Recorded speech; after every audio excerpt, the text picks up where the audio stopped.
I welcome all of you. Assalamu alaikum wa rahmatullahi wa barakatuh. The topic, as has been announced, is the dynamics of an Islamic school teacher. This talk projects the significance and hard work of the Islamic school teachers. This talk even discusses the shortcomings, mistakes, and drawbacks of teachers and other stakeholders of Islamic schools. The aim of the talk, and even every talk under the teacher training program, is to make efforts to improve Islamic education and enhance the teaching learning process in an Islamic school. The crucial component. In my experience as a teacher, advisor, and counselor at various Islamic schools, I have come across a few crucial aspects of Islamic education. Based on the observations and conversations I have had with numerous Islamic school managements, um, staff, parents, I have realized that teachers are the crucial component of any school. They are, so as to say, the backbone of the school. And teachers in Islamic schools have a more significant and a unique responsibility. A future generation of the Muslim Ummah is in their hands. Now, what are the challenges? Teachers have a hefty list of duties: teaching, book correction, remedial classes, counseling, observing, disciplining, maintaining records, data entry, and sports day, annual day, and so many events in the school, etc. In some schools, teachers even follow up fees collection, uniform measurements, etc. In most of the schools, teachers are overburdened, paid meager salaries, and overworked. In contrast, many a times that we find that there are teachers who do not fulfill their responsibilities. They have a careless attitude, they procrastinate, they cut short their work, they dodge duties and cause loss to the students as well as to the school. So there are, both sides of the coin. My background of an Islamic studies teacher with an emphasis in school consulting work gives me an added advantage for counseling teachers, students, and even managements regarding improving Islamic education. Often, I'm involved in working with the students on an individual level or in small groups. In addition, I work closely with the school administrators as well as the teachers to promote proper Islamic knowledge along with tarbiyah and to address discipline issues. It is not that I, as a teacher, had been always perfect. No, not at all. I have my own stories, my own mistakes, but trying to improve and not repeating the mistakes is always on the menu. The significance of the job of an Islamic school teacher. Islamic school teachers should consider their work as a great opportunity as well as a great responsibility. With all the problems and challenges they face, they should try their best to do justice to the job.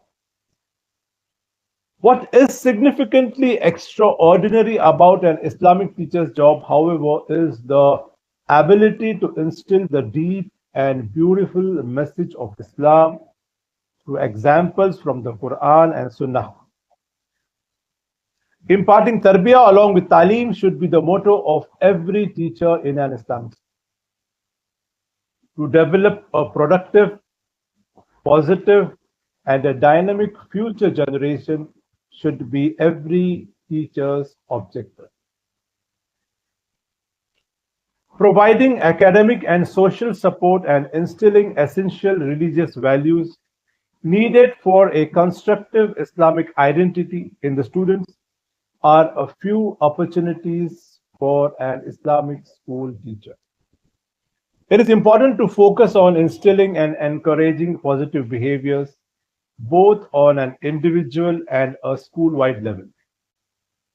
Another crucial component of this Islamic education spectrum is that in order for the teacher to excel as a Muslim teacher in an Islamic school setup, it is important for the teacher to maintain a positive Islamic identity. And it is essential that the teacher represents herself or himself according to Islam and approach the students with good regard and mercy. The way the teacher, he or she, dresses, talks, behaves, and deals with situations should be blended in an Islamic way. A Muslim who happens to be a teacher is better than a teacher who happens to be a Muslim. Another component of this Islamic education spectrum is ensuring that Islamic school teachers update themselves with the appropriate Islamic knowledge so that any time they may be able to impart a related ayah from the Quran or a hadith in their lessons, as well as in a crisis counseling session or a workshop.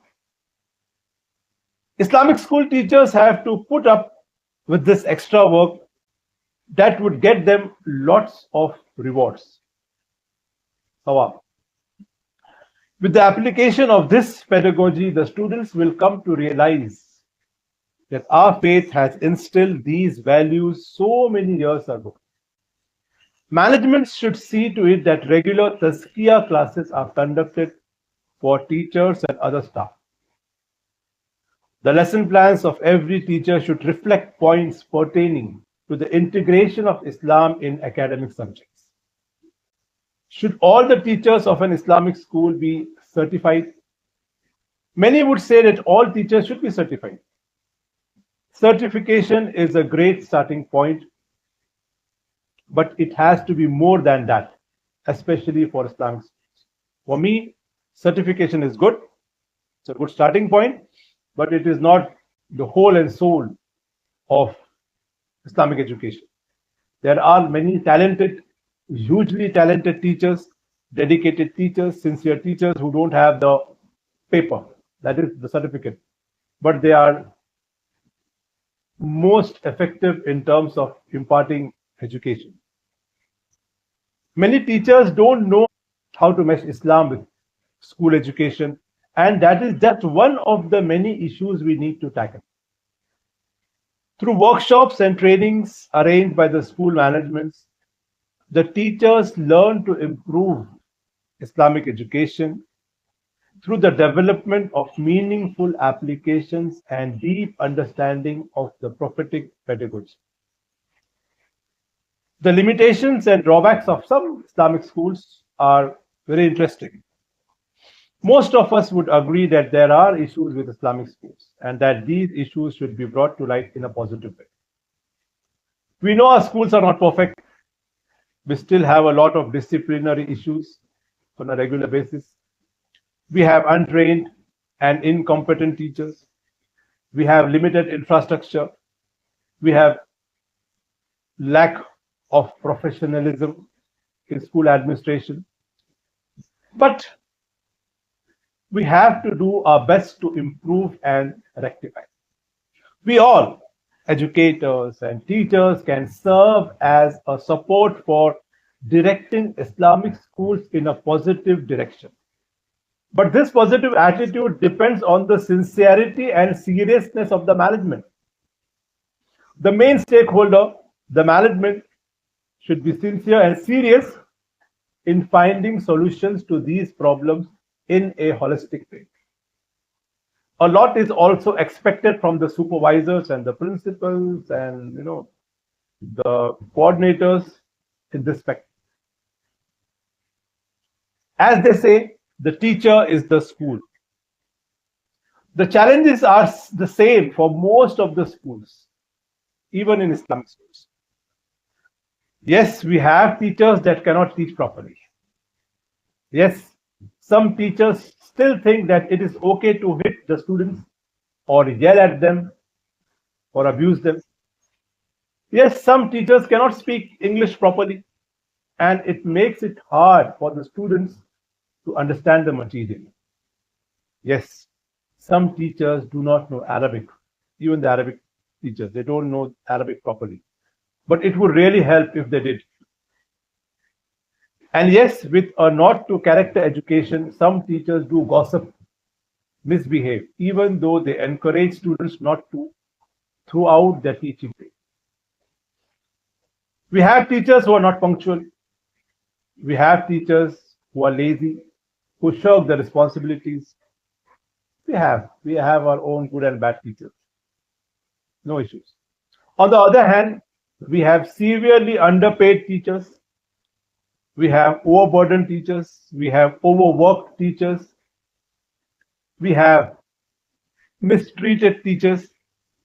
We have teachers who are exploited work-wise.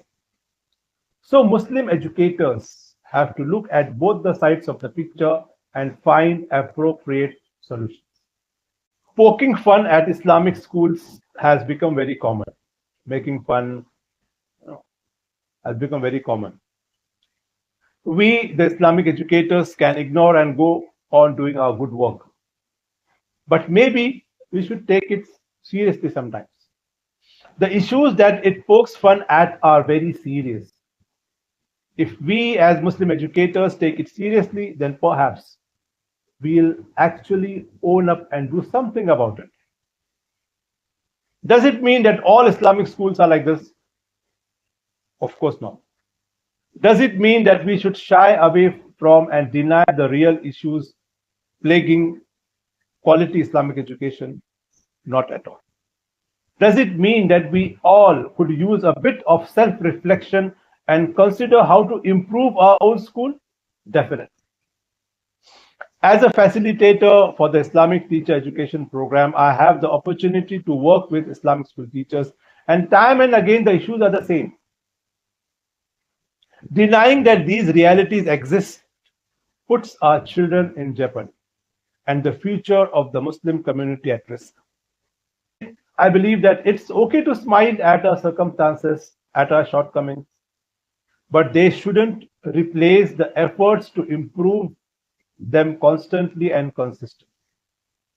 Self-reflection and improvement are tenets of the Islamic faith. Now we come to the conclusion. The hadith. Allah's Prophet said the deen is sincere advice. So we take this advice, I, you, all the Muslim educators, and we try to do our best in taking steps to rectify the problems existing in our Islamic school setup. It is very crucial for the development of the school. Islamic school needs teachers with skills, and we as a community need to pay appropriately for those skills. Pay the teachers well, at par with what is going on outside. Pay them on time. Don't overburden them. Take care of the mental health. Having noble intentions is not enough. Just having the noble intention, okay, I'm teaching Islam, I have opened an Islamic school, I'm teaching the Quran in a dua. No. Just having the intentions is not enough. We have to do the groundwork for this noble work. Another aspect is the fi sabilillah clause, often uttered, often commented, often remarked by the stakeholders, by the management, by the supervisors, by the principals, fi sabilillah for the teacher in an Islamic school. It is a common phenomenon. It is not advised in a professional setup. Never use teachers fi sabilillah for any work. you will not get the desired results. Fi sabilillah is for, it's his or her personal choice what to do and when to do in the way of Allah. But you cannot force or you cannot advise teachers or the other staff to do fi sabilillah work, because the work will suffer, the work will not be consistent, and you will not get the desired results. So, fi sabilillah in an Islamic school setup shouldn't be there. So, don't hesitate to join the conversation and ask us your questions. Share your comments and your frustrations in the chat box as we further explore what we would like Islamic education to be. And what are your thoughts about this session? Kindly add your comments below. We all aim at trying to improve Islamic education, Islamic schools, for the betterment of the students to develop a productive, a dynamic, and a good practicing Muslim future generation. Wassalam.